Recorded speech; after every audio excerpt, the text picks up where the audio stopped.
He thought Maui was his secret paradise, a sun-drenched escape paid for with my money and shared with his mistress.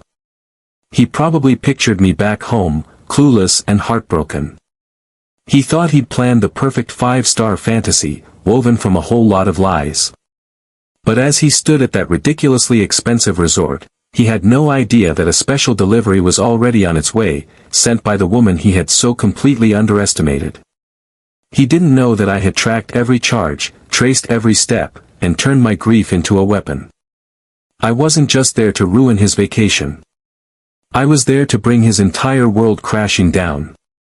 And I had the paperwork to prove it. This isn't just the story of how I found out. This is the story of how I took back control and turned his paradise into the backdrop for his personal apocalypse. Section 1, The Perfect Picture on a Cracked Canvas. Before the paradise, there was the prelude. Our life, from the outside, looked perfect. We were the couple people pointed to at parties, the ones who had it all.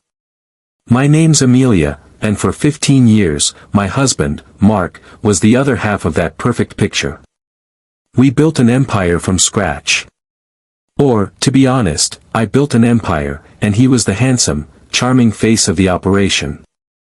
I'm a software developer, and I spent my 20s and 30s fueled by caffeine and code, building an app that eventually made us very, very comfortable. Mark was a talented graphic designer, but he didn't have that obsessive drive my work demanded. He was my biggest cheerleader, though. The one bringing me coffee at 3 a.m., telling me I was going to change the world. In the early days, it really felt like a partnership. I was the engine, and he was the beautiful chassis holding it all together. Once my company took off, I encouraged him to go freelance. "You're too creative for a cubicle, honey," I'd said. "We don't need the money." And so he did. He took on a few passion projects, designed some logos, but mostly, he managed our life. He handled the renovations, planned our vacations, and curated our social life. I was the breadwinner, a title I never held over him, and he was the domestic architect. It worked. Or so I thought. I gave him a credit card tied to my main business account, the one with a sky-high limit. I told him to use it for anything we needed. It was a gesture of complete trust, a symbol that everything I had was ours. A trust he would eventually take and shred into a million unforgivable pieces. About a year ago, things started to shift. Mark became distant, moody. The easy laughter in our house was replaced by a tense silence, broken only by the tapping of his fingers on his phone. He was always on his phone. When I'd ask what was wrong, he'd sigh. "It's just pressure, Ames," he'd say, avoiding my eyes. "The freelance market is tough. I feel like I'm not pulling my weight." I tried to reassure him. "Mark, my success is our success. We're a team." I even suggested he take a solo trip to clear his head. I practically gift-wrapped the opportunity for him. "Go somewhere you've always wanted to go," I told him, desperate to see the old Mark again. "Don't worry about the cost. Just go." A week later, he came to me with a plan. "I was thinking Maui," he said, a little too brightly. "Just for 10 days. I'll hike, surf, sketch. I'll come back a new man." He showed me the flight details for one, and a reservation at a modest, artsy hotel. It all seemed plausible. He packed his bags, gave me a kiss that felt more like a checklist item, and promised to call every night. As I watched his car pull away, a cold knot formed in my stomach. I told myself I was just sad. It wasn't sadness. It was instinct, screaming at me that the man I just said goodbye to was a liar. Section 2, The Digital Breadcrumbs of Betrayal. For the first 2 days, he kept his promise. He called every night, his voice full of fake enthusiasm, describing the sunrise and the sound of the waves like he was reading from a travel brochure. The calls were always short. "The connection is bad up here," or, "My battery is dying, honey." The first real crack in the story appeared on day 3. I was paying bills online and scanning the charges on the business card he was carrying. There were the expected charges, the flight, the rental car. And then one made me stop cold. Leilani's Lingerie Boutique. A charge for over $900. I just stared at it. Mark had never bought me lingerie. Ever. And he sure as hell wasn't buying it for himself. Maybe a surprise gift. For $900. It felt slick and dirty. I called him immediately. He answered on the fourth ring, sounding groggy. "Hey, you woke me up," he mumbled. It was 2 p.m. in Hawaii. "Mark," I said, "I was just looking at the credit card statement. There's a weird charge here from a lingerie store." The silence on the other end was deafening. Then, a nervous laugh. "Oh. That. You weren't supposed to see that. It's a surprise for you, for when I get back. You ruined it." His attempt at being playful was so transparent it was insulting. My heart sank. I knew he was lying. I didn't push. I just said, "Okay, honey. Go back to sleep," and hung up. My hands were trembling. That was the moment the picture didn't just crack, it shattered. I didn't sleep that night. I just sat in the dark and started digging. My first call was to my best friend, Chloe, a forensic accountant with the instincts of a bloodhound. I told her everything. The distance, the lies, the lingerie. Chloe was blunt. "Amelia, he's cheating on you." Her words were a punch to the gut, but they were the slap I needed. "So what do we do?" I whispered.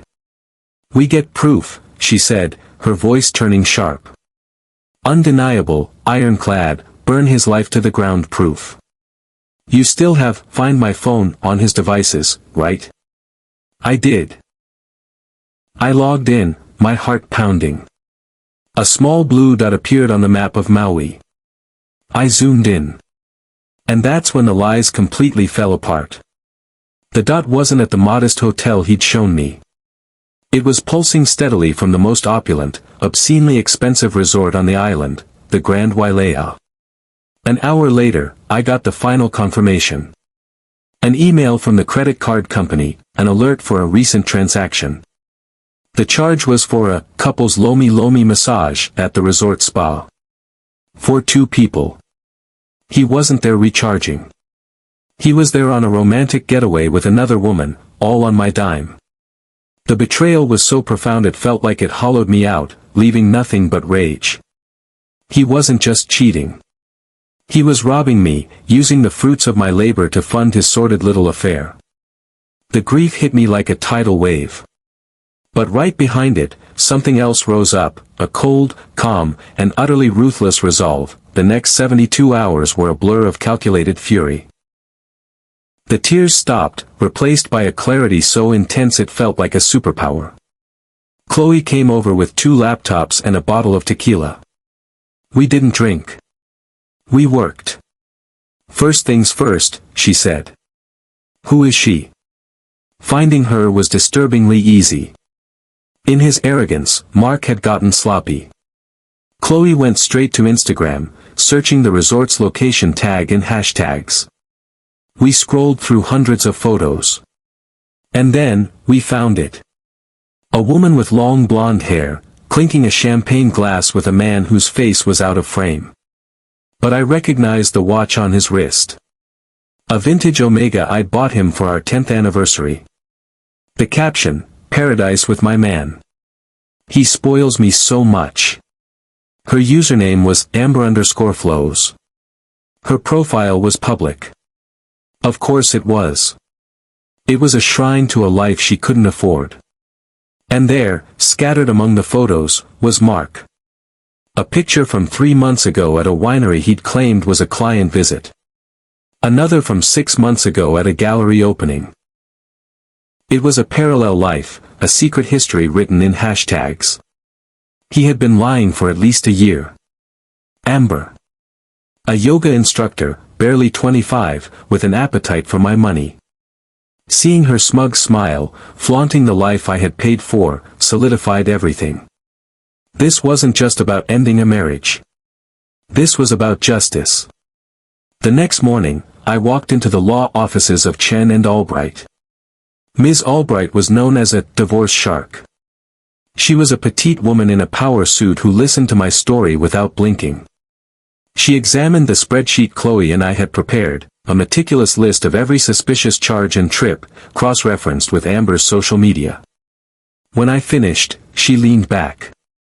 "Well, Mrs. Peterson," she said, a thin smile on her lips. "Your husband is both a cad and an idiot.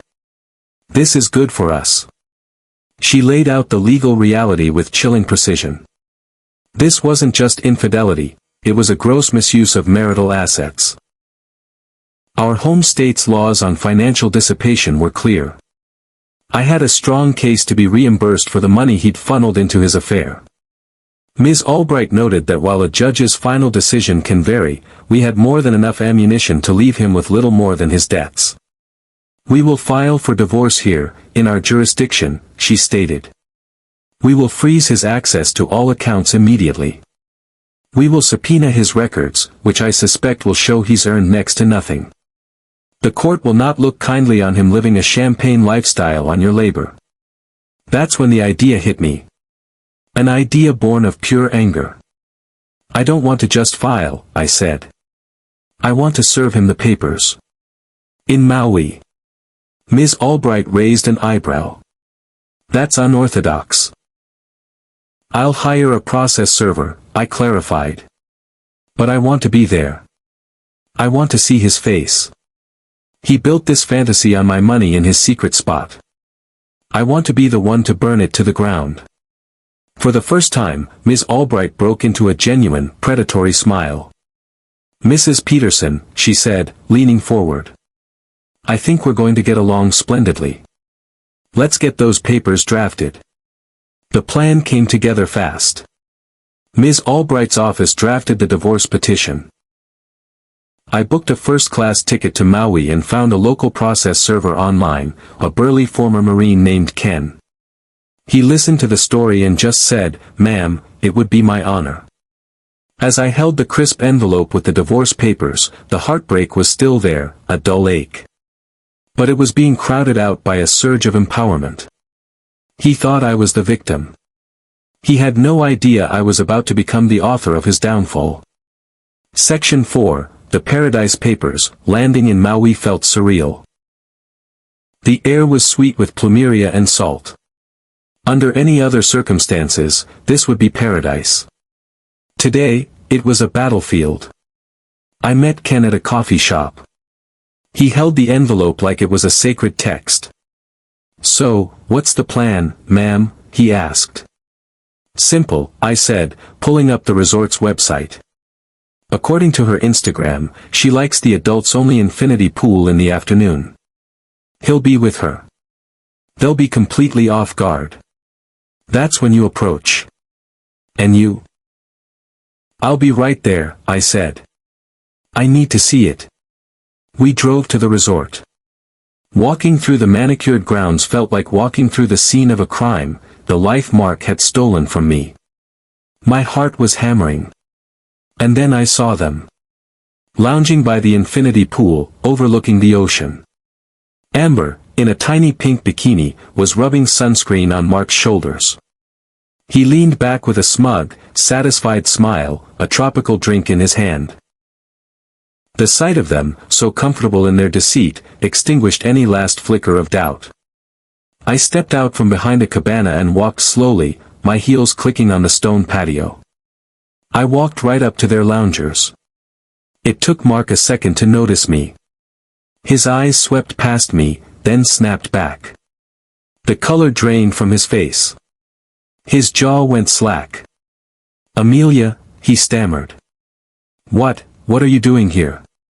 Amber looked from him to me, confused. "Who is this?" I ignored her. My eyes were locked on Mark. "Hello, Mark," I said, my voice perfectly calm. "You said you needed to recharge. I'm just here to help with that." A permanent recharge. He started to get up. Amelia, let's not do this here. No, Mark, I said, taking a step back. We're done talking. But I do have a delivery for you. On cue, Ken stepped forward. He stood over Mark, an imposing figure holding the manila envelope. Mark Peterson, he said, his voice booming quietly across the pool deck. Mark just stared, speechless. You've been served, Ken declared, dropping the envelope squarely on Mark's chest. The word, divorce, filed in our home state, was visible through the envelope's little window. Amber saw it. Her eyes went wide. The triumphant glee of the mistress vanished, replaced by the humiliating reality of the other woman. I looked down at Mark one last time. He was frozen, clutching the envelope like it was a snake. By the way, I said, letting a small smile touch my lips. The hotel, the first-class flights for two, the $900 lingerie, it's all been documented. My lawyer is very excited to discuss your spending habits with a judge. She calls it financial dissipation. I call it theft. Enjoy your vacation. You have about 24 hours before that credit card is declined. I turned, my back straight, and walked away. I didn't look back. I just kept walking, out into the warm, welcoming Hawaiian air. The air of my newfound freedom. Walking away from that pool was the most liberating moment of my life. I got into my rental car, and for a moment, I just sat there and let out a breath I felt like I'd been holding for a year. A ragged exhale of pain and betrayal. And when I inhaled again, the air tasted like possibility. My phone started buzzing almost immediately. Mark. A frantic cascade of texts. Amelia, call me now. What the hell was that? You can't do this. You've ruined everything. We need to talk. Please, Ames. Pick up. I read the messages with detached curiosity. The shift from arrogant entitlement to desperate pleading was pathetic. I powered my phone off. His panic was his problem now. I had made one other reservation for myself, a suite at the Four Seasons down the road. An extravagant act just for me. My suite was beautiful, with a wall of glass overlooking the ocean. It was bigger, more elegant, and had a much better view than the room he was in. I paid with my own personal card, in my own name. I spent the evening in glorious solitude. I ordered the most expensive champagne from room service, not as spite, but as a celebration. I sat on the balcony and watched the sunset. The confrontation hadn't just been about revenge, it was a necessary catharsis. It was me, looking my betrayer in the eye and declaring his power over me was over. That night, I slept more deeply than I had in a year, with only the sound of the ocean for company. The next morning, I flew home, leaving his paradise, and his problems, right where I found them. Section 6, the resolution. The divorce was as swift and brutal as Ms. Albright had promised.